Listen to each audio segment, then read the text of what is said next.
Hello students, आज हम बात करेंगे कॉन्जिक्यूटिव रिएक्शंस के बारे में। तो कॉन्जिक्यूटिव रिएक्शन होती क्या है?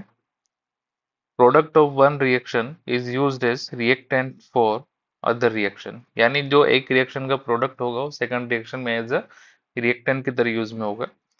जैसे मान लें हम carbon plus half O2 reaction करके कार्बन मोनोऑक्साइड बना रहे हैं। अब यही कार्बन मोनोऑक्साइड आगे रिएक्शन करके निकल के साथ एक कॉम्प्लेक्स बना लेगा। ठीक है। तो यहाँ पर जो है CO एज अ प्रोडक्ट है और यही यहाँ पर काम में आ रहा है एज अ रिएक्टेंट, तो इसको बोलते हैं हम कॉन्जिक्यूटिव रिएक्शन। ठीक है। चलिए क्वेश्चन देखते हैं। एग्जाम्पल है 12 moles each of A, B and C are taken initially. A plus B ये बना रहा है A2B3, A2B3 plus C और ये बना रहा है A2B3C4। Calculate moles of product form. तो ये एक तरीके से कॉन्जिक्यूटिव रिएक्शन है, क्योंकि A2B3 फर्स्ट रिएक्शन में प्रोडक्ट है और यही आगे जाके काम में आ रहा है एज अ रिएक्टेंट। ठीक है। तो देखते हैं इसे क्वेश्चन को कैसे सोल्व करना है। सबसे पहले हम रिएक्शन लिख देंगे A प्लस बी A2B3। सबसे पहला रिएक्शन बैलेंस होनी चाहिए, तो रिएक्शन बैलेंस कर लेंगे 2A और यहाँ जाएगा 3B। टाइम जीरो पर इसके मोल्स हैं 12 मोल्स, बी के भी हैं 12 मोल्स। ठीक है। तो सबसे पहले हम इसमें लिमिटिंग रीजन निकालेंगे। लिमिटिंग रीजन कौन सा होगा? मिनिमम 12/2 12/3, यानी मिनिमम 6,4, यानी बी इसमें लिमिटिंग रीजेंट होगा। B is limiting reagent. ठीक है। तो आगे मैं लिखूंगा टाइम टी पर 12 माइनस 2x, 12 माइनस 3x और यहाँ पर आएगा x। अब बी लिमिटिंग रीजेंट है तो ये हो जाएगा इक्वल टू 0 और यहाँ से x की वैल्यू आ जाएगी 4। इसको पुट कर देंगे हम। ये हो जाएगा 12 माइनस 2 इंटू 4, यानी 4 हो जाएगा और ये हो जाएगी x की वैल्यू 4। यानी A2B3 के जो मोल आए हैं वो है 4 मोल्स। ठीक है। अब नेक्स्ट रिएक्शन है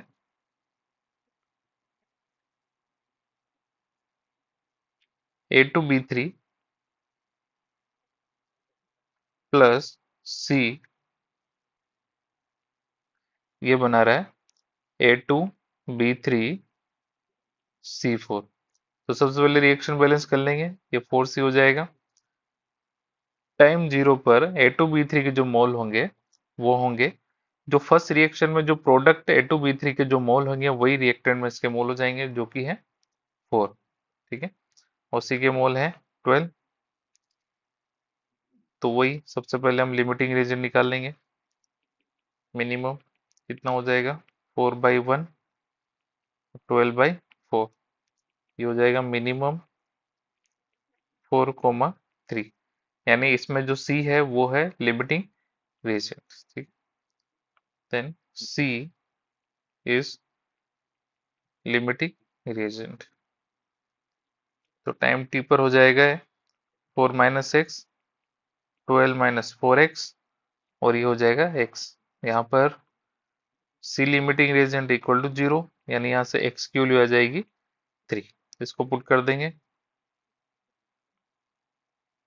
तो ये आ जाएगा 4 माइनस 3 इक्वल टू 1 और ये आ जाएगा 1। ठीक है।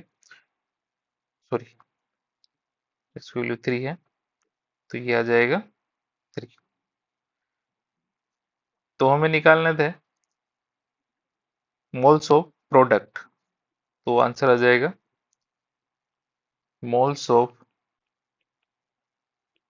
A2B3C4 equal to 3, answer. ठीक है। नेक्स्ट क्वेश्चन है what minimum mass of carbon is required to form carbon monoxide which can completely reduce 3.2 kilogram Fe2O3। ठीक है। चलिए, ये सेकंड टाइप का क्वेश्चन है, इसको देखते हैं कैसे सोल्व करना है। हमें दिया हुआ है Fe2O3 का वेट दिया हुआ है जो कि है 3.2 kg। तो हम यहाँ से निकाल लेंगे इसके मोल। ठीक है, तो गिवन है वेट ऑफ Fe2O3 यानी 3200 ग्राम। तो यहां से आ जाएगा मोल ऑफ Fe2O3, ये आ जाएगा weight divide by molar mass. ठीक है, Fe का जो होता है एटॉमिक मास वो होता है 56। ठीक है, तो इसको पूरा हम निकालेंगे Fe2O3 का मोलर मास, तो ये आ जाएगा 2 × 56 प्लस 3 × 16, ये आ जाएगा प्लस 48 यानी 160। ठीक, तो ये आ जाएगा 160, इसकी वैल्यू आ जाएगी 20 मोल्स। ठीक है, चलिए अब इसमें रिएक्शन में हमको Fe2O3 के मोल पता है, तो यहाँ से मोल आएंगे हमारे पास कार्बन मोनोऑक्साइड के, उसके बेस पे हम निकालेंगे कार्बन के मोल्स। ठीक है, तो पहले मैं रिएक्शन लिख रहा हूँ, second one Fe2O3 plus carbon monoxide, ये बना रहा है Fe प्लस CO2। ठीक है, सबसे पहले रिएक्शन को बैलेंस कर लेंगे, ये 2Fe हो जाएगा और ये 3 और ये हो गया 3 कार्बन मोनोऑक्साइड।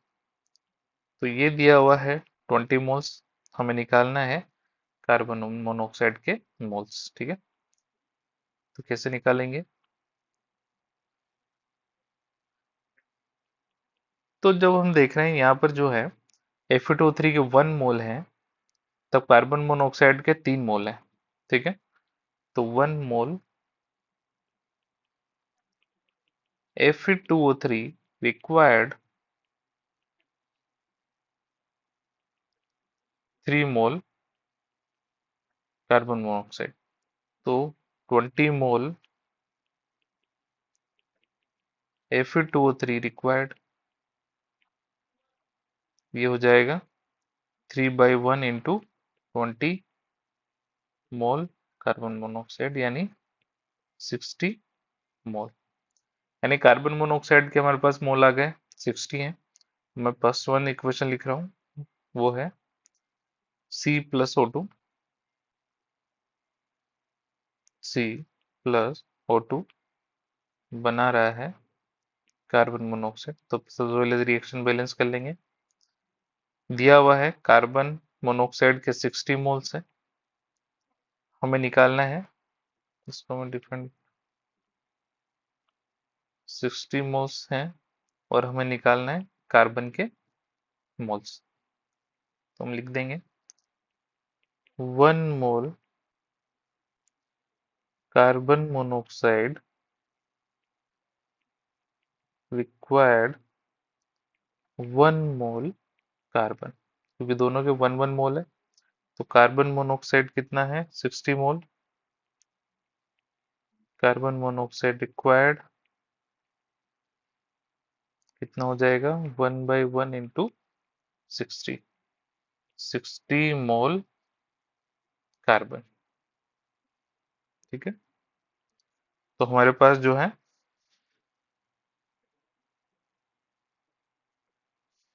मोल्स आ गए कार्बन के भी, तो मोल्स ऑफ कार्बन है हमारे पास 60, हमें निकालना है वेट ऑफ कार्बन, जो कि हो जाएगा मोल्स इनटू एटॉमिक मास यानी 12 720 ग्राम। ठीक है, चलिए नेक्स्ट क्वेश्चन है 490 ग्राम KClO3 is heated, thus O2 obtained is used in oxidation of excess aluminium, calculate mass of Al2O3 formed. Reaction दी हुई है KClO3 से बन रहा है KCl प्लस O2 और एल्यूमिनियम प्लस O2 Al2O3, ये भी कॉन्जिगेटिव रिएक्शन है क्योंकि O2 दोनों तरफ यूज में आ रहा है। ठीक है, चलिए देखते हैं इसको कैसे सोल्व करेंगे।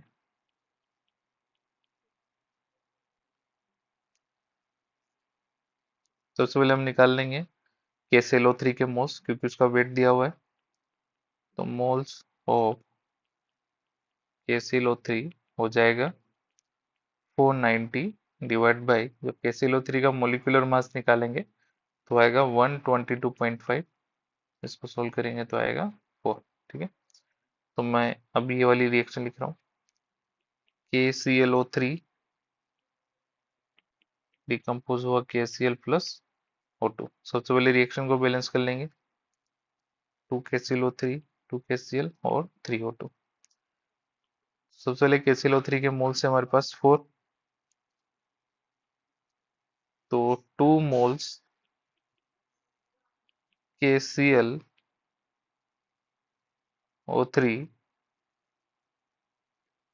ठीक है, हमें निकालना है। ठीक है, फॉर्म्ड 3 मोल्स O2, तो वहीं 4 मोल्स KClO3 फॉर्म्ड, ये हो जाएगा 3/2 इंटू 4 मोल्स O2, यानी 6 मोल्स ऑफ O2। ठीक है, नेक्स्ट रिएक्शन है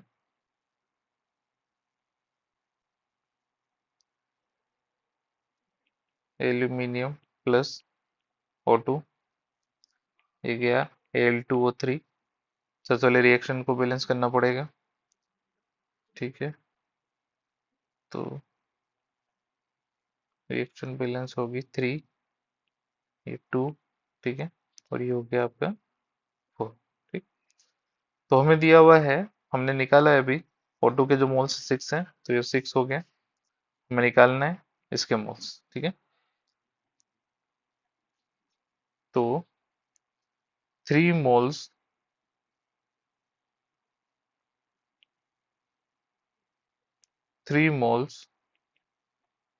O2 formed 2 मोल Al2O3।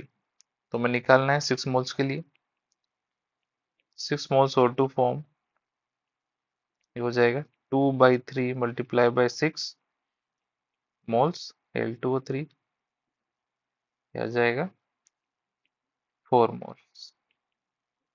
ठीक है, तो मोल्स आ गए हमारे पास, मोल्स ऑफ Al2O3 हो जाएगा 4 मोल्स। हमें निकालना है वेट ऑफ Al2O3, ये हो जाएगा mole into molecular mass. Al2O3 का मोलिकुलर मास होगा 102, तो आ जाएगा 408 ग्राम। ठीक है, आई होप आप लोगों को समझ में आया होगा। मिलते हैं नेक्स्ट क्लास में। Thank you.